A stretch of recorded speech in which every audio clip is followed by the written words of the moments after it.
बच्चों, a very good evening to all of you and welcome you all to this amazing platform of ISC वाला and आप सभी के one shot series के अंदर। तो क्वाड्रेटिक इक्वेशन हमने लास्ट क्लास में कर लिया है एंड वो एक ऐसा चैप्टर था जो आप ऑलरेडी अपने 9th और 10th में कर चुके हो। अब सिमिलरली एक और ऐसा चैप्टर आप लोगों के लिए आया है जो आप ऑलरेडी अपने 10th में कर चुके हो, दैट इज लीनियर इनइक्वेशंस या लीनियर इनइक्वालिटी हम इसको बोल सकते हैं। अब इस चैप्टर की अगर हम बात करें तो अगेन एक बहुत इजी सा चैप्टर है, एक बहुत ऐसा चैप्टर है जो आपको ऑलरेडी आता है, बस आपको कुछ एडिशनल क्वेश्चंस इस चैप्टर से प्रैक्टिस करने हैं। एक बार रूल्स, वो सारी चीजें जो हम ऑलरेडी 10th में कर चुके हैं, एक बार क्विकली उसको रिवाइज करेंगे और उसी के साथ आज के इस लेक्चर में हम लोग बहुत सारे क्वेश्चंस प्रैक्टिस करेंगे। एक न्यू चीज जो मॉड्यूलस फंक्शंस आपके इस क्लास के अंदर आए हैं उसके भी हम लोग क्वेश्चंस प्रैक्टिस करेंगे। इस पूरे लेक्चर के नोट्स आपको पीडब्ल्यू एप्लीकेशन से मिल जाएंगे, डिस्क्रिप्शन में आपको लिंक मिल जाएगा, आप वहां से इसके नोट्स ले सकते हो। So let's start with the chapter जिसका नाम है लीनियर इनइक्वालिटी।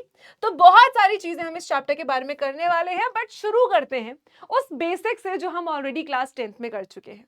अब इक्वालिटी का मतलब हमें पता है, कोई भी ऐसा एक्सप्रेशन जिसमें इक्वल टू आ जाता है तो उसको हम इक्वालिटी या इक्वेशंस बोलते हैं।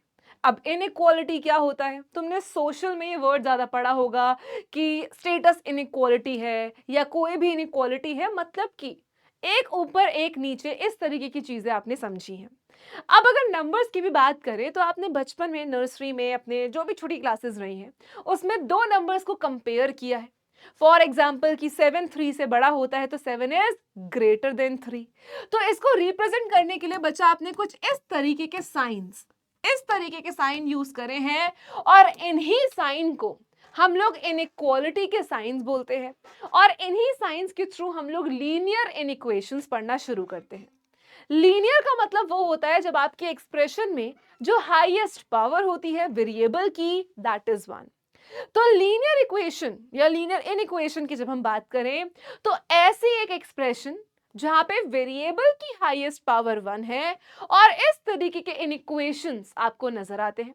अगर मैं वेरिएबल के टर्म्स में आपको बोलूं, फॉर एग्जांपल बेटा x is greater than y या x is smaller than y या x is greater than equal to y और x is smaller than equal to y, तो ये सारे ही मिलके आपके क्या बनाते हैं, लीनियर इनइक्वेशंस बनाते हैं।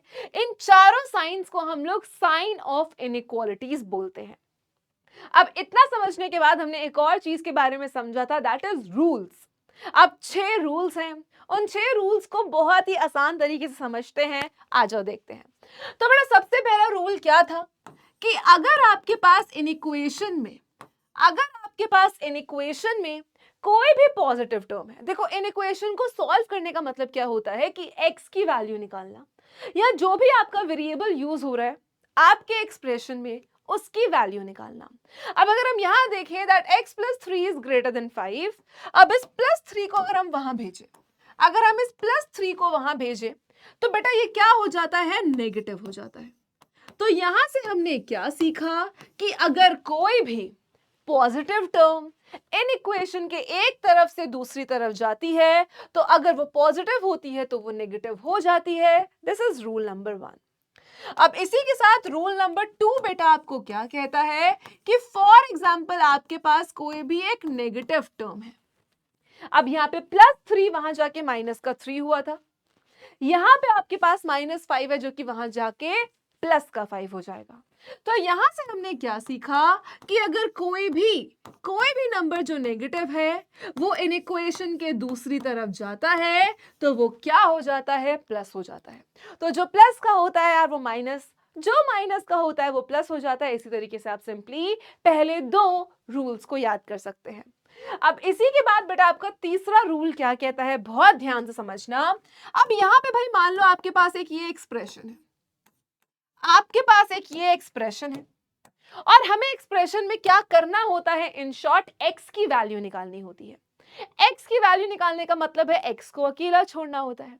अब अगर यहां हमें x को अकेला छोड़ना है तो हमें 3 से मल्टीप्लाई करना पड़ेगा दोनों तरफ। क्यों?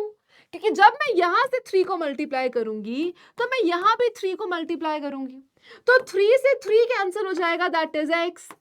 15 into 3 is 45, तो आपके x की वैल्यू आ जाएगी 45। तो बेटा नेक्स्ट रूल आपको क्या कहता है, अगर आप इन इक्वेशन में दोनों तरफ सेम पॉजिटिव नंबर से मल्टीप्लाई या डिवाइड करते हैं तो आपके बीच का जो इनइक्वेशन है वो चेंज नहीं होता, रिवर्स नहीं होता। तो अगर आप इन इक्वेशन के दोनों तरफ सेम पॉजिटिव नंबर से मल्टीप्लाई या डिवाइड करते हैं तो इन इक्वेशन का साइन रिवर्स नहीं होता। मल्टीप्लाई तो करना सीख लिया, अब डिवाइड देखो, 7x is greater then let's say 42, ठीक है, डन, कोई दिक्कत की बात नहीं है, ठीक है। चलो भाई, तो 7x इज ग्रेटर देन 42। अब यहां पे 7 की वैल्यू निकालने के लिए 7 को अकेला छोड़ना पड़ेगा, तो दोनों तरफ सेम पॉजिटिव नंबर से डिवाइड करना पड़ेगा। तो आपके पास बेटा अगर सेम पॉजिटिव नंबर से आप दोनों तरफ सेम पॉजिटिव नंबर से दोनों तरफ मल्टीप्लाई या डिवाइड करते हो तो आपके इन इक्वेशन का साइन चेंज नहीं होता।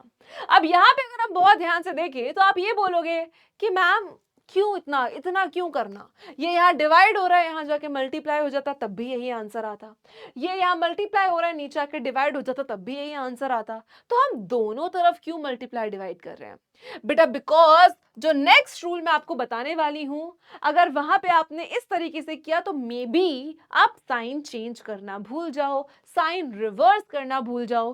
तो प्लीज मेक श्योर कि लीनियर इक्वेशन करते टाइम आप अपनी ये हैबिट बना लो कि आप दोनों तरफ सेम नंबर से डिवाइड या मल्टीप्लाई करो।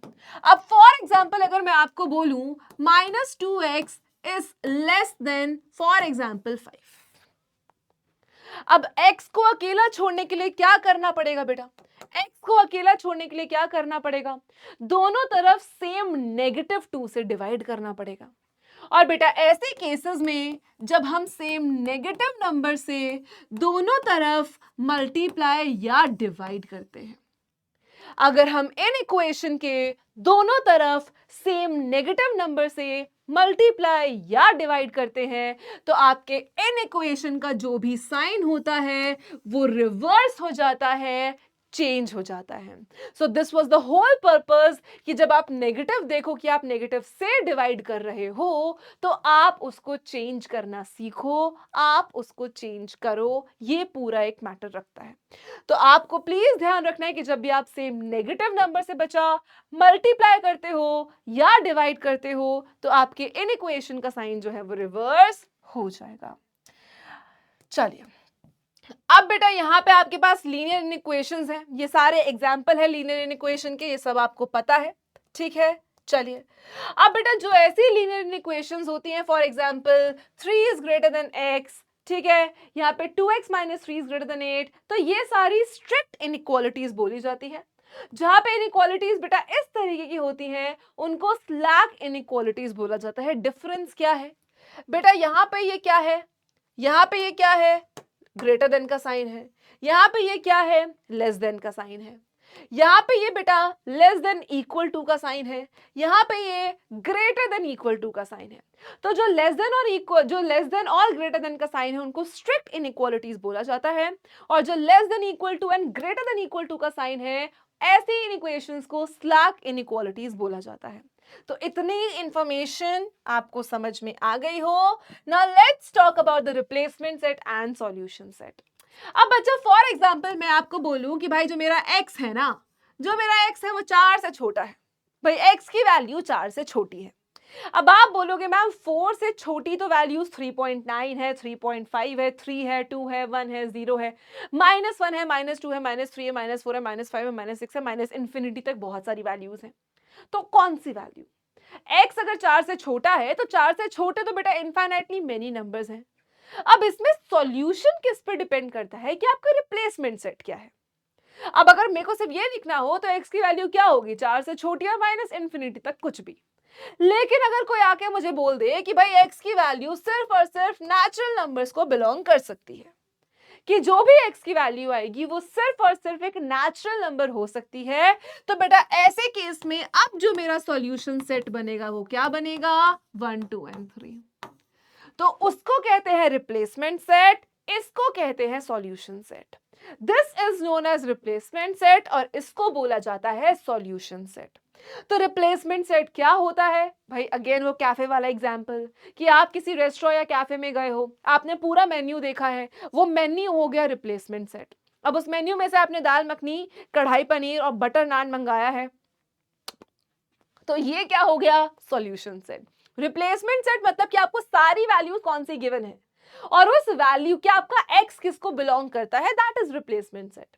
अब उस रिप्लेसमेंट सेट के चलते आपके एक्स की वैल्यू का क्या आंसर हो सकता है, that becomes your solution set. I hope कि सबको ये चीज क्लियर हो। डायरेक्टली क्वेश्चन से सॉल्व करते हैं, आ जाओ बेटा। 2 + 23x is smaller then 99 - x। तो भाई x की वैल्यू निकालो, अगर वो नेचुरल नंबर है या वो इंटीजर है। बहुत सिंपल है बेटा, सॉल्व करते हैं। 2 को वहां भेजते हैं, इसको यहां लाते हैं। तो 23x प्लस का x स्मॉलर देन 99 माइनस का 2। 23 + 24 इज 24x। 99 - 2 इज 97। 99 - 2 आपके पास कितना आ गया? 97। बेटा ये इस साइड आया, माइनस टर्म को अगर आप यहां लाए तो वो प्लस का टर्म, प्लस के टर्म को वहां भेजा तो वो नेगेटिव का टर्म। तो x की वैल्यू कितनी आ गई बेटा? 97 डिवाइडेड बाय 24। तो x की वैल्यू आपके पास कितनी आ गई? 97 डिवाइडेड बाय योर 24। अब बेटा 97/24 को अगर आप डेसिमल्स में कन्वर्ट करना चाहो, देखो 97 है डिवाइडेड बाय 24 है। सो लेट्स सी, है ना, कि ये किस किस से जा सकता है। तो अगर हम इसको 3 से करते हैं, आई गेस 3 से चला जाएगा, है ना। तो ये कितना आएगा? 24 × 3 आपके पास 12, 3 2 6, 72 आ जाएगा, है ना। चलिए, तो ये आ गया 72, यहाँ पे माइनस करेंगे 5 1 150 पॉइंट आ जाएगा, है ना। अब 24 150 अगर हम करना चाहें तो ये बेटा कुछ अप्रोक्सीमेटली 6 पे जाएगा, तो समवेयर अप्रोक्सीमेटली 3.6 हमें एक आइडिया लग जाएगा। अब हमसे पूछा है कि x जो है वो 97/24 से छोटा है, मतलब x अप्रोक्सीमेटली 3.6 से छोटा है। अगर 3.6 से छोटा नेचुरल नंबर है तो बेटा नेचुरल नंबर होंगे 1 2 3। ये बन गया सॉल्यूशन सेट। अगर बेटा एक इंटीजर है तो 97/24 3.6 खुद में ही एक इंटीजर है। तो ऐसे सॉल्यूशन सेट में इंटरवल नोटेशन का काम आता है। अब इंटरवल नोटेशन क्या होता है मैं आपको बताती हूँ, ठीक है बेटा। जब सिर्फ इनइक्वालिटी यूज होती है, स्ट्रिक्ट इनइक्वालिटी, तो हम लोग कर्व्ड ब्रैकेट बनाते हैं। और बेटा जब स्लैक इनइक्वालिटी यूज होती है, ऐसे केस में हम लोग स्क्वायर ब्रैकेट्स बनाते हैं।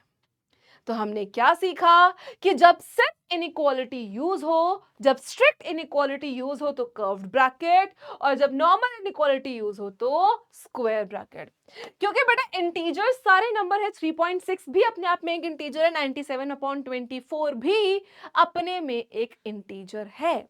तो अगर ये अपने में एक इंटीजर है, तो अगर x एक इंटीजर है और x इससे छोटा है, तो बेटा -इंफिनिटी तक जाएगा और 97/24 खुद भी आएगा। पर क्योंकि यहाँ पे इक्वल टू का सिंबल नहीं है, तो हम सिंपली क्या करेंगे? दोनों तरफ कर्व्ड ब्रैकेट लगाएंगे। तो इस तरीके से हम सॉल्यूशन सेट को रिप्रेजेंट करते हैं। आ जाओ अगला क्वेश्चन देखते हैं, ये हम कर चुके हैं। नेक्स्ट क्वेश्चन आ जाओ, इसको सॉल्व करना है again for the same question. बेटा रीअरेंज करेंगे। 7x - 5x is smaller then 3 + 1। 7x - 5x is 2x is smaller then 4। और x की वैल्यू क्या आएगी? Smaller than 2। अगर x बेटा 2 से छोटा है और एक इंटीजर है, तो 2 से छोटा आएगा -इंफिनिटी टू 2 और दोनों तरफ कर्व्ड ब्रैकेट। नेक्स्ट आएगा बेटा अगर एक रियल नंबर है, अगर एक रियल नंबर है तो भी आपके पास वही आएगा -इंफिनिटी से 2, क्योंकि आपके पास रियल नंबर्स में बेटा इरेशनल, रैशनल सारे नंबर्स आ जाते हैं। Getting it? तो इस तरीके से आप रिप्रेजेंट कर सकते हैं बाय यूजिंग ब्रैकेट। तो इंटीजर अगर आपके पास है और 2 से छोटा है, तो बेटा आप इसको ना ऐसे भी रिप्रेजेंट कर सकते हो। देखो, अगर आप सॉल्यूशन सेट बनाना चाहते हो तो आप ऐसे भी रिप्रेजेंट कर सकते हो कि भाई 2 है ना, क्योंकि x 2 से छोटा है तो 2 तो नहीं आएगा क्योंकि हम इंटीजर भी ले रहे हैं। तो यहाँ पे आप इसको 1 भी लिख सकते हो, x 2 से छोटे इंटीजर 0, -1, -2 एंड सो ऑन। क्योंकि अगर हम इसको इस तरीके से रिप्रेजेंट करेंगे तो उसमें रियल नंबर्स भी बीच में आ जाएंगे। तो इंटरवल रोटेशन आप कोशिश करना मेजरली कि आप रियल नंबर्स में ही सिर्फ लगाओ, बाकियों में ना लगाओ। सिमिलरली अगर इस क्वेश्चन में हम रिप्रेजेंट करना चाहते हैं तो 3.6 से छोटा इंटीजर, 3.6 से छोटा इंटीजर, तो आप 3, 2, 1, 0, -1, -2 एंड सो ऑन यूज कर सकते हो। तो इंटीजर्स के केसेस में आप ऐसे रिप्रेजेंट करेंगे और रियल नंबर के केसेस में बेटा आप इसको इस तरीके से रिप्रेजेंट करेंगे। डन। क्योंकि अगर आप इंटीजर्स में भी ऐसे रिप्रेजेंट करोगे तो बीच के अंडर रूट भी यहां इंक्लूड हो जाएंगे, जो कि नहीं होने चाहिए। अगला क्वेश्चन देखते हैं बेटा, आ जाओ। अब हमें बोले कि इनको सॉल्व करो, ठीक है, और नंबर लाइन पे रिप्रेजेंट करो। अब नंबर लाइन पे कैसे रिप्रेजेंट करते हैं मैं आपको बताती हूँ। अब इन दोनों में बेटा हमें ये नहीं गिवन है कि x किसको बिलोंग करता है, तो हम कंसीडर जनरली यही करेंगे कि x रियल नंबर्स को बिलोंग करता है। आई होप इतनी चीज सबको क्लियर हो। आ जाओ, अब इसको अगर हम फर्दर सॉल्व करते हैं बेटा तो रीअरेंज करो। 5 - 3 smaller than equal to 2x - x, 2 is smaller than equal to x, तो भाई हमारे x की वैल्यू क्या है, 2 के बराबर है और उससे बड़ी है। The value of x is greater than 2 और equal to 2। अब इसको नंबर लाइन पे बेटा देखो कैसे रिप्रेजेंट करते हैं। सबसे पहले आप एक स्ट्रेट लाइन ड्रॉ करिए, फिर बेटा यहाँ पे -3, -2, -1, 0, 1, 2, 3, 4, 5 एंड सो ऑन। अब बच्चे अगर हमें यहाँ पे बोला है कि x जो है वो 2 से बड़ा है और उसके बराबर है, तो नंबर लाइन पे बेटा जो भी नंबर यूज किया गया है उसको सर्कल करेंगे। अगर स्लैक इनइक्वालिटीज हैं तो इसको हम शेड भी करेंगे क्योंकि इसके बराबर भी है, और बेटा इससे बड़ा है तो इससे बड़े सारे नंबर्स को हम शेड कर देंगे पॉजिटिव इन्फिनिटी की तरफ। तो भाई शेड करके पॉजिटिव इन्फिनिटी की तरफ आएंगे और हमारा आंसर आ जाएगा। अब इसको सॉल्व करते हैं बच्चा, आ जाइए। तो 3x माइनस का 4/2 is greater than equal to x plus 1/4 minus का 1। अब आप चाहे तो इसको सेपरेट करके लिख लो, अलग अलग करके लिख लो, कोई दिक्कत की बात नहीं है। दैट मीन्स इसको आप लिख सकते हो 3x/2 minus 4/2 x/4 plus 1/4 minus का 1। अब सारे नंबर्स को एक तरफ और सारी चीजें x इस तरफ। तो बच्चा 3x/2 माइनस का x/4 is greater then 1/4 minus 1 plus का 4/2। सिंपल। चलो तो बेटा 4 और 2 का एलसीएम 4, तो ये 2 से मल्टीप्लाई, ये भी 3 2 6x माइनस x। बेटा 2/4 is 2 minus 1 plus 2, minus 1 plus 2 is minus 1 plus 2 is plus 1। अब 6x माइनस x/4 आपके पास कितना आ जाएगा, 5x/4 is greater then 1 plus 1/4 कितना आ जाएगा, 5/4। 4 से 4 कैंसिल, 5 से 5 cancel, x is greater than equal to 1। तो जो x है वो 1 के बराबर है और 1 से बड़ा है। तो ऐसे केस में नंबर लाइन क्या बनेगी, अगेन आप एक स्ट्रेट लाइन बनाएंगे, ठीक है, बीच में 0 आ जाएगा, -1 -2 -3 एंड सो ऑन। बेटा 1 2 3 4 एंड सो ऑन। जो नंबर आपका आया है दैट इज 1, उस 1 को आप सर्कल करेंगे, क्योंकि बेटा 1 के बराबर भी है तो 1 को आप डार्कन करेंगे, और x की वैल्यू बाकी 1 से ज्यादा है, इसको बेटा आप डार्कन सर्कल बनाएंगे, और डार्कन करने के बाद आप क्या करेंगे, इस तरफ शेड कर देंगे, तो आपका आंसर आ जाएगा। आई होप कि ये चीज सबको क्लियर है। अगले क्वेश्चन पे चलते हैं बेटा, let's move forward to next question. अब इस क्वेश्चन में आपको क्या बोला है, the marks obtained by Sukriti. भाई सुकृति एक लड़की है, ठीक है भाई, हमारे पास सुकृति है। अब सुकृति ने क्या किया भाई, सुकृति को कुछ नंबर चाहिए, ठीक है, सुकृति को कुछ नंबर चाहिए। ऑफ कोर्स पेपर देते हैं, नंबर चाहिए, जो कि तुम्हारे आने ही रहे हैं, आएंगे कैसे जब पढ़ोगे, तो पढ़ो भाई। तो यहाँ पे सुकृति है, इसने नंबर लिए हैं। In the first 2 unit test are 75 and 70। भाई पहले 2 यूनिट टेस्ट दिए हैं, पहले में 75 आए हैं, दूसरे में 70. Find the minimum marks she should get in the third unit test to have an average of at least 60. अब मेरी बात ध्यान से सुनो. एवरेज क्या होता है? Sum of observation upon number of observation. Mean is the average. Sum of observation मान लेते हैं ठीक है कि सुकृति ने जो थर्ड टेस्ट दिया, ठीक है, उसमें सुकृति के मार्क्स कितने आए हैं? x. तो मान लेते हैं सुकृति ने जो थर्ड टेस्ट दिया है, उस टेस्ट में सुकृति के मार्क्स कितने आए हैं? x मार्क्स आए हैं. अब भाई एवरेज कितना होना चाहिए? एटलीस्ट 60. एटलीस्ट 60 का मतलब क्या होता है बेटा? कम से कम 60. उससे ज्यादा आएंगे बेटा नंबर, उससे ज्यादा आए तो किसी को दिक्कत होती है. तुमने सोचा तुम्हारे 80 में से 50 नंबर आएंगे, पर 50 से ज्यादा आ गए तो तुम रोगे थोड़ी, कम आएंगे तो तुम रोगे. तो भाई ज्यादा आने में कोई दिक्कत नहीं है. तो भाई एवरेज का मतलब है दैट 75 प्लस 70 प्लस का x divided by 3. Sum of observation divided by number of observation. At least 60 देना चाहिए बेटा, एटलीस्ट 60 होना चाहिए. उससे ज्यादा भी होगा तो कोई गड़बड़ की बात नहीं है. कम से कम 60 के बराबर होना चाहिए, लेकिन उससे ज्यादा भी होगा तो सुकृति रोएगी नहीं, सुकृति को कोई दिक्कत नहीं होगी, कोई परेशानी नहीं होगी. अब बेटा 3 हटाने के लिए दोनों तरफ 3 से मल्टीप्लाई करेंगे तो ये हो जाएगा 145 plus x greater than equal to 6 3 180 आ जाएगा. ये बेटा 145 वहां जाके माइनस होगा तो x की वैल्यू कितनी आएगी? 180 माइनस 145. तो x की वैल्यू आ जाएगी 35. तो x की वैल्यू कितनी आएगी बेटा? 35. तो सुकृति को कितने नंबर लाने हैं? कम से कम 35, कम से कम 35 या 35 से ज्यादा. तो मिनिमम 35 या 35 से ज्यादा सुकृति लाएगी तो बढ़िया काम हो जाएगा, उसका एवरेज बढ़िया बन जाएगा. अगले क्वेश्चन पे चलते हैं बेटा.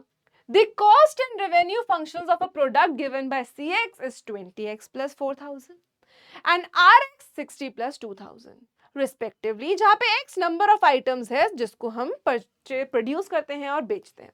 How many items must be sold to release some profit? अब मेरी बात ध्यान से सुनो. कॉस्ट और रेवेन्यू. बेटा कॉस्ट का मतलब क्या होता है कि आपको बनाने में कितना पैसा लग रहा है. कॉस्ट का मतलब क्या होता है कि आपको बनाने में कितना पैसा लग रहा है. रेवेन्यू का मतलब क्या होता है कि आप उसको कितने का बेच रहे हो. अगर कोई आइटम आपको बनाने में 100 रुपए लग रही है तो इससे ज्यादा ही आपको बेचना पड़ेगा ताकि आपको प्रॉफिट हो. जितना आपको बनाने में पैसा लग रहा है, जितना आपको बनाने में पैसा लग रहा है, उतना ही बेटा, उतना ही या उससे ज्यादा. देखो उतना होगा तो उसको कहते हैं भाई जितने का बेचा उतने का खरीदा, दैट्स इट. ठीक है. अब इसको बनाने के लिए आपको क्या चाहिए कि भाई रेवेन्यू मेरी कॉस्ट से ज्यादा हो. तो हमें क्या चाहिए बेटा कि हमारा जो कॉस्ट हो वो क्या हो? रेवेन्यू से कम हो. कि हम जितने का बेच, अगर ये पेन मैंने बेटा 50 का बनाया तो मैं इसको 50 से ऊपर का बेचना चाहूंगी ना. अब मैंने अगर 50 का बनाया, 50 का बेच दिया तो मेरा प्रॉफिट हुआ? नहीं, कुछ भी नहीं हुआ. ना प्रॉफिट हुआ ना लॉस हुआ. तो मैं क्यों बना रही हूँ? 0 रुपीज के लिए नहीं. तो बेटा क्या होना चाहिए? क्या बोल रही हूं कि कॉस्ट जो है वो रेवेन्यू से कम होनी चाहिए प्रॉफिट करने के लिए. कॉस्ट कितनी है बच्चा? 20x प्लस का 4000. रेवेन्यू कितना है? 60x प्लस का 2000. रीअरेंज करेंगे है ना. 20x वहां चला जाएगा, 2000 यहां आ जाएगा. 4000 माइनस का 2000, 60x माइनस का 20x. 4000 minus 2000 is 2000 is less than 40x. 0 से 0, 4 5 20. तो x की वैल्यू कितनी होनी चाहिए? 50. तो मिनिमम कितने प्रोडक्ट बेचने चाहिए है ना? कितने प्रोडक्ट बेटा बेचने चाहिए? 50. कम से कम 50, 50 से ज्यादा. तो बेटा 50 अगर बेचेंगे तो शायद नो लॉस नो प्रॉफिट हो, पर हमें 50 से ज्यादा आइटम्स, मोर देन 50 आइटम्स, कितना, मोर देन 50 आइटम्स बेचने चाहिए। चलिए अब एक और क्वेश्चन करते हैं बेटा, आ जाइए। एक मैन्युफैक्चरर है भाई, कोई दिक्कत की बात नहीं है। अब मैन्युफैक्चरर जी ने क्या किया, 600 litre of 12% solution of acid, भाई एक सॉल्यूशन है, 12% एसिड का उसका कितना लिया, 600 litre. How many liters of 30% acid solution must be added so that the acid content in the resulting mixture will be more than 15% but less than 18% acid? अब इस question को बच्चा थोड़ा सा ध्यान से समझेंगे।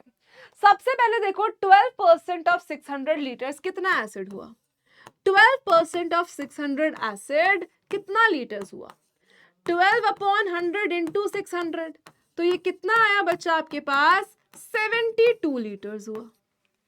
कितना आया, 72 लीटर्स आया। अब उसके बाद बोला है how many litres of 30% acid solution, किसका सॉल्यूशन बेटा, 30% एसिड सॉल्यूशन, तो हमें लीटर्स नहीं पता, लेट्स से कि x लीटर्स है। अगर हमें लीटर्स नहीं पता तो हमने मान लिया कि x लीटर्स है, तो कितना percent, 30% of x, that means 30/100 of x, है ना, जिसका मतलब है 0.3x। तो अब हमने कितना लीटर ले लिया, 0.3x लीटर ले लिया। अब समझो, एक एसिड का बेटा हमने 12% लिया है, 12% किसका, 600 लीटर्स का, तो यहां पे आपके पास ये आ गया, ठीक है, डन है। और दूसरे का x लीटर लिया है तो कितना परसेंट आ गया, 0.3x का x परसेंट आ गया, 30% आ गया। अब बेटा इन दोनों को मिला के जो लीटर्स हैं टोटल वो कितने हो गए, 600 प्लस x। इन दोनों को मिला के आपके पास जो लीटर्स आए हैं वो कितने हो गए, 600 प्लस x। इतनी बात क्लियर है। चलो अब इसके बाद बेटा जो हमारे पास एसिड कंटेंट आया है वो कितना आया है, 72 लीटर्स एंड 0.3x। तो टोटल एसिड कंटेंट कितना, 72 plus 0.3x divided by 600 plus x। अब ये क्या होना चाहिए, 15% से लेस एंड 18% से मोर। क्या होना चाहिए, 15% से लेस और 18% से मोर। समझ रहे हो इतनी चीज, आई होप इतनी चीज सबको समझ में आ रही हो। तो ये क्या होना चाहिए, हमें चाहिए mixture will be more than 15%, ये 15% से ज्यादा होना चाहिए और बेटा 18% से कम होना चाहिए। इतना हमें बोला है, ठीक है। अब ध्यान से देखो, a manufacturer has 600 liters of 12% solution of acid. How many liters of 30% acid solution must be added to it so that the acid content in the resulting mixture will be more than 15%? अब acid content की अगर हम बात कर रहे हैं तो 15% से ज्यादा, 18% से कम। इतनी बात समझ में आई, आई होप इतनी बात सबको समझ में आई हो। अब इसको आगे देखो, अब बेटा ये 15% किसका, अगर हम यहाँ पे बात करें तो ये 15% किसकी बात हो रही है, ओवरऑल एसिड कंटेंट की। ये 15% किसकी बात हो रही है, ओवरऑल एसिड कंटेंट की, कि 15% किससे कम होना चाहिए, ओवरऑल एसिड कंटेंट से कम होना चाहिए, ठीक है। अब हमारे पास ओवरऑल देखो 15% बट लेस देन 18% एसिड, और यहाँ पे एसिड कितना है, 72 लीटर्स एंड 0.3x लीटर्स, जिसको हम ऑलरेडी यहाँ ले चुके हैं। अब 15% को अगर हम सॉल्व करें तो 15/100, 72 plus 0.3x upon 600 plus x, और 18% की बात करें तो 18/100। बस अब इसको हमें सॉल्व करना है, ठीक है। इन दोनों को पहले, इन दोनों को बाद में, and then you can go head. अगला क्वेश्चन देखते हैं बच्चा, आ जाओ। अब इसमें बोला है find all the pairs of consecutive odd positive integers. Odd positive integers बेटा, अगर पहला लेट से 1 है तो दूसरा 1 के बाद 3, कितने का गैप? 2। तो अगर आप पहला x ले रहे हो तो दूसरा क्या हो जाएगा? x plus 2। तो अगर आप पहला क्या ले रहे हो? Let one odd integer be x। तो भाई पहला ऑड इंटीजर क्या हो गया? x। तो सेकंड ऑड इंटीजर क्या हो जाएगा? x प्लस का 2। तो सेकेंड ऑर्डर इंटीजर आपके पास क्या आएगा बेटा? x plus 2। अब आपसे बोला है कि both of which are larger than 10 and their sum is less than 40। तो दोनों के दोनों क्या होने चाहिए? Larger than 10। तो बेटा अगर x ही ग्रेटर देन 10 होगा तो ऑब्वियस सी बात है कि x प्लस 2 भी ग्रेटर देन 10 होगा। अगर x ही ग्रेटर देन 10 होगा तो x प्लस 2 भी आपका ग्रेटर देन 10 आ जाएगा। अब इसके बाद बेटा देखो x plus 2 is greater then 10 और यहाँ पे x इज ग्रेटर देन 10। अब इसके बाद अगर हम देखेंगे such that their sum is less than 40, कि इन दोनों का जो सम है वो क्या होना चाहिए? इन दोनों का जो सम है वो कितना होना चाहिए? 40 से कम। That means 2x plus 2 40 से कम होना चाहिए। That is 2x को 40 से कम होना चाहिए और x को 38 से कम होना चाहिए और x को बेटा 19 से छोटा होना चाहिए और x को क्या होना चाहिए? 19 से छोटा होना चाहिए। अब यहाँ पे आपके पास दो चीजें आ गई हैं कि भाई x जो है वो 10 से बड़ा है और 19 से छोटा है। तो ऐसे ऑड पॉजिटिव इंटीजर्स आप बता सकते हो, ठीक है? ऐसे ऑड पॉजिटिव इंटीजर्स आप बना सकते हो।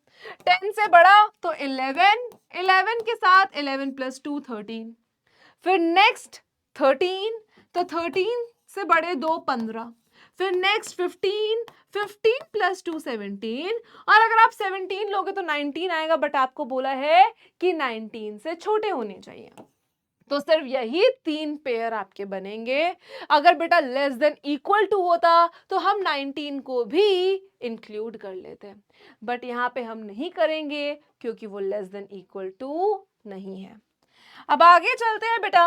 अब इस चैप्टर में जो न्यू चीजें आपके पास आई हैं that is modulus functions. Modulus आ गया है इन इक्वेशंस के अंदर। अब मॉड्यूलस का आपको बेसिक तो पता है कि मॉड की वजह से क्या होता है कि अंदर नेगेटिव भी पॉजिटिव हो जाता है और पॉजिटिव तो पॉजिटिव रहता है। फॉर एग्जाम्पल अगर मॉड ऑफ -1 है तो बेटा ये 1 हो जाएगा और मॉड ऑफ 1 है तो ये भी 1 हो जाएगा। अब आपके पास अगर मॉड्यूलस ऑफ x है और ये x बेटा कोई भी फंक्शन है, ये सिर्फ एक वेरिएबल नहीं है, ये x कोई भी एक फंक्शन है, तो बेटा आपकी मॉड ऑफ x x हो जाएगा अगर x greater than equal to 0 है और आपका mod of x minus x हो जाएगा अगर x स्मॉलर देन 0 है। तो ये कंसेप्ट आपको बहुत ध्यान रखना है। अब कुछ और चीजें समझते हैं, आ जाओ। अगर modulus of x greater than equal to 0 है, that is modulus of a real number is either positive or 0। बेटा greater than equal to 0 का मतलब क्या है कि जो भी आपकी चीज है वो 0 के बराबर है या 0 से बड़ी है। सिंपल सा मतलब ये है, ठीक है? It can never be negative. तो अगर कोई भी मॉड जो है बेटा किसी भी फंक्शन का अगर हम मॉड्यूलस कर रहे हैं तो वो 0 हो सकता है, 0 से बड़ा हो सकता है, क्योंकि हम अंदर के सारे टर्म्स तो पॉजिटिव बना ही रहे हैं। तो वो 0 हो सकता है, 0 से बड़ा हो सकता है, लेकिन क्या वो नेगेटिव हो सकता है? वो कभी भी नेगेटिव नहीं हो सकता। अगर मॉड्यूलस ऑफ x 0 के बराबर है तो मींस अंदर 0 ही होगा। अगर सिर्फ मॉड्यूलस ऑफ x बराबर है 0 के तो भाई x की वैल्यू ही 0 के बराबर होगी। माइनस ऑफ अंदर देखो, मॉड्यूलस के अंदर कुछ भी नेगेटिव है तो वो नेगेटिव हट के मॉड हमेशा उसको पॉजिटिव बनाता है। अगर मॉड्यूलस के अंदर कुछ भी नेगेटिव है तो वो मॉड हटा के अंदर हमेशा उसको क्या बना देता है? पॉजिटिव बना देता है, ठीक है? अगर बेटा x मॉड्यूलस ऑफ x के बराबर है, ये सिर्फ तभी हो सकता है जब मॉड्यूलस ऑफ x से x छोटा हो या x 0 से बड़ा हो और उसके बराबर हो। Getting it? कि भाई अगर हमारा x जो है वो मॉड्यूलस ऑफ x के बराबर है। फॉर एग्जाम्पल कि कोई फंक्शन है, लेट्स से 8x माइनस 3, ये बराबर है 8x माइनस 3 के, तो mod of this function is equivalent to this function. तो ये कब हो सकता है? जब फंक्शन आपका 0 से बड़ा हो और उसके बराबर हो, या बेटा जो मॉड्यूलस है वो x से छोटा हो, इफ x जो है वो 0 से छोटा अवेलेबल हो। अगर आपके पास मॉड ऑफ एक्स वाई है, दो नंबर्स आपके पास मॉड्यूलस के अंदर है और ये मॉड ऑफ एक्स वाई है, तो इसको आप mod of x into mod of y लिख सकते हैं। Mod x upon mod y या ओवरऑल एक्स अपॉन वाई का मॉड को आप mod x upon mod y लिख सकते हो। वाई जो है वो 0 के बराबर नहीं होना चाहिए। अब इसके अलावा बेटा नंबर लाइन पे आप कैसे मॉड को प्रेजेंट करते हैं वो भी समझो। अगर मॉड ऑफ एक्स जो है वो 1 से छोटा है, ठीक है, दैट मीन्स जो मॉड्यूलस है वो कहां लाई करता है? -1 से +1 के बीच में। ध्यान से समझो, अगर मॉड ऑफ एक्स 1 से छोटा है तो x की वैल्यू -1 से 1 के बीच में लाई करेगी, दैट इज -1 से 1 के बीच में लाई करेगी। आई होप ये आपको समझ में आया हो। तो आप नंबर लाइन पे -1 प्लॉट करेंगे, 1 प्लॉट करेंगे एंड कर्व्ड ब्रैकेट लगाएंगे। अगर आप कर्व ब्रैकेट नहीं लगाना चाहते तो आप अनडार्केंड सर्कल भी बना सकते हैं, वो भी आपको सेम आंसर ही देगा। आई होप कि इतनी चीज आपको क्लियर है। आगे देखते हैं। अगर बेटा मॉड्यूलस ऑफ एक्स 1 के बराबर है और उससे छोटा है तो वैल्यूज -1 से 1 के बीच में लाई करेगी, स्क्वायर ब्रैकेट लगाया जाएगा, क्योंकि आपकी जो ग्रेटर देन इक्वल टू और लेस देन इक्वल टू के इक्वल टू भी आ गए हैं, तो स्क्वायर ब्रैकेट लगाएंगे 1 एंड 1। तो स्क्वायर ब्रैकेट नंबर लाइन पे, या बेटा आप डार्केंड सर्कल भी बना सकते हैं, तो दोनों ही आपके लिए इक्वल रहेंगे। चलिए ठीक है, आ जाओ। अब बेटा आपके पास ना कुछ प्रॉपर्टीज है क्वेश्चन सॉल्व करने के लिए।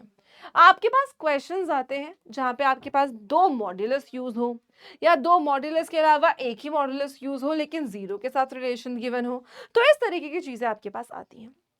अब देखो 3-4 तरीके के क्वेश्चन आपके पास आएंगे कि अगर मॉड ए छोटा है बराबर है बी के, अगर मॉड ए छोटा है बराबर है बी के, तो बेटा ए की वैल्यू -b से +b के बीच में लाई करेगी। अगर इक्वल टू नहीं है तो आप यहां भी इक्वल टू नहीं लगाओगे, अगर लेस देन इक्वल टू है तो यहां भी इक्वल टू आपके पास आ जाएगा। तो अगर मॉड ए जो है वो less than equal to b है तो सिंपली आप क्या करोगे? -b और b के बीच में ये रेंज आएगी। फिर आपको बोला है कि मॉड ए अगर बड़ा है और बराबर है बी के, तो बेटा ए जो है वो -b से छोटा और बराबर होगा, और ए जो है वो +b से बड़ा और बराबर होगा। सिमिलरली अगर मॉड ए 0 से बड़ा है तो ए जो है 0 के इक्वल नहीं होगा, वो वैल्यू निकाल के आपकी बाकी सारी रियल नंबर्स आ जाएंगी। समझ नहीं आया तो मैं आपको बताती हूँ। अब देखो यहाँ पे क्या है, मॉड ऑफ x प्लस 3 जो है बेटा वो क्या है? 5 के बराबर है और उससे छोटा है। 5 के बराबर है और उससे छोटा है। तो अब इसको किस वे में आप लेके जाओगे? अब ध्यान से देखो, इसका मतलब है कि मॉड ए जो है वो b के बेटा बराबर है और उससे छोटा है। अभी मैंने आपको सिखाया अगर ऐसा केस होता है तो -b से बड़ा और b से छोटा, -b से बड़ा होगा और +b से छोटा होगा। बेटा आपके a की वैल्यू कितनी है यहाँ पर? x + 3। बच्चा आपके b की वैल्यू कितनी है? 5। तो 5 का नेगेटिव और 5 का पॉजिटिव। अब x को अकेला छोड़ना है तो दोनों तरफ बेटा 3 से माइनस कर दो। तो सारी तरफ क्या करो? 3 से माइनस कर दो। -5 -3 माइनस का 8, x + 3 - 3x, 5 - 3 is 2, और बच्चा ये आपकी सॉल्यूशन आ जाएगी x की। So this will be the solution set. आप इस तरीके से सॉल्यूशंस को रिप्रेजेंट कर सकते हो and that's it for the question. इसी तरीके से आप क्वेश्चन सॉल्व करेंगे। आगे देखते हैं, नेक्स्ट समझते हैं। आ जाओ। अगर बेटा मॉड ऑफ ए बड़ा है और बराबर है, क्या बोला कि भाई जो मॉड ए है, बेटा मॉड ए का मतलब ये नहीं है कि सिर्फ एक ही वेरिएबल लिखा जाएगा, मॉड ए आपका एक फंक्शन हो सकता है। तो मॉड ए अगर ग्रेटर देन इक्वल टू है 3 के, बेटा पीछे वाले और इसमें डिफरेंस देखो, वहां पे b बड़ा था, यहाँ पे मॉड्यूलस ऑफ a बड़ा है। तो यहाँ पे बेटा अगर मॉड a जो है वो बड़ा है और बराबर है b के, तो आप यहाँ से क्या लिखोगे कि भाई जो a है वो माइनस b से छोटा है ना, और जो b है उससे बड़ा है। सिंपल। अब आओ इसको सॉल्व करते हैं। तो इसका मतलब है कि x + 1 जो है वो माइनस बी से छोटा है, मतलब -3 से, और a जो है वो बेटा बड़ा है किससे, 3 से। अब इसको रीअरेंज करेंगे तो x जो है वो -4 से छोटा है, ठीक है, और x जो है वो 2 से बड़ा है। तो -4 से छोटा आएगा, 2 से बड़ा आएगा। तो आपका सॉल्यूशन सेट क्या बन जाएगा कि x जो है वो -4 से छोटा और उसके बराबर है, और 2 से बड़ा है और उसके भी बराबर है। आई होप कि सबको ये चीज समझ में आई हो। नेक्स्ट क्वेश्चन देखते हैं। 7 - 3x जो है वो स्मॉलर देन इक्वल टू 8 है। अब ये कुछ देखा देखा क्वेश्चन लग रहा है, क्या ये कुछ देखा देखा क्वेश्चन लग रहा है कि मॉड a जो है वो smaller than equal to b है, तो बेटा -b a एंड b। तो यहाँ पे -b की वैल्यू कितनी है, -8। a कितना है, 7 - 3x, और 8 कितना है, 8 रहेगा। अब इसको सॉल्व कैसे करते हैं बच्चा, वो एक बार ध्यान से सीखो। बेटा -8 तो -8 रहेगा, 7 - 3x। अब यहाँ पे हमें 3 को अकेला छोड़ना है, तो पहले हर तरफ 7 सब्ट्रैक्ट करना पड़ेगा।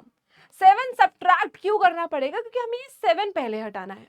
तो -8 से भी 7 माइनस, इससे भी 7 माइनस, और इससे भी 7 माइनस, तो -8 - 7 माइनस का 15 बन जाएगा। 7 - 3x - 7 माइनस का 3x बन जाएगा, और 8 - 7 बेटा 1 बन जाएगा। अब इसके बाद हमें x को अकेला छोड़ना है। अब x को अकेला छोड़ने के लिए हर तरफ क्या करना पड़ेगा, सेम नेगेटिव नंबर से डिवाइड करना पड़ेगा। और अगर हम इन इक्वेशन के दोनों तरफ ध्यान से सुनेंगे, अगर हम इन इक्वेशन के दोनों तरफ सेम नेगेटिव नंबर से डिवाइड करते हैं तो इन इक्वेशन का साइन रिवर्स। बेटा माइनस से माइनस कैंसिल, 3 5 15, -3 से -3 कैंसिल, x माइनस का 1/3, और साइन ऑफ इन इक्वेशन क्या होंगे बेटा, रिवर्स हो जाएंगे। जो पहले इस तरफ थे वो अब उस तरफ घूम जाएंगे, जस्ट बिकॉज कि हमने दोनों तरफ, जस्ट बिकॉज जब हमने दोनों तरफ सेम नेगेटिव नंबर से डिवाइड किया है। नेक्स्ट एक और क्वेश्चन देखते हैं बेटा, आ जाओ। अब यहां पे देखो क्या है। अब 3 modulus of a function greater than 7, तो सबसे पहले तो बेटा दोनों तरफ 3 से डिवाइड कर देंगे, 3 से 3 कैंसिल। अब हमारे पास क्या आया कि मॉड ए जो है वो b से बड़ा है। अब हमारे पास क्या आया बच्चा कि जो मॉड a है वो b से बड़ा है। अगर मॉड a b से बड़ा होता है तो दिस सिंपली मींस कि a जो है वो बेटा ग्रेटर देन, अच्छा यहाँ पे इक्वल टू तो है ही नहीं, तो a जो है वो ग्रेटर देन होगा -b के, और a जो है बेटा वो स्मॉलर देन होगा b के, है ना।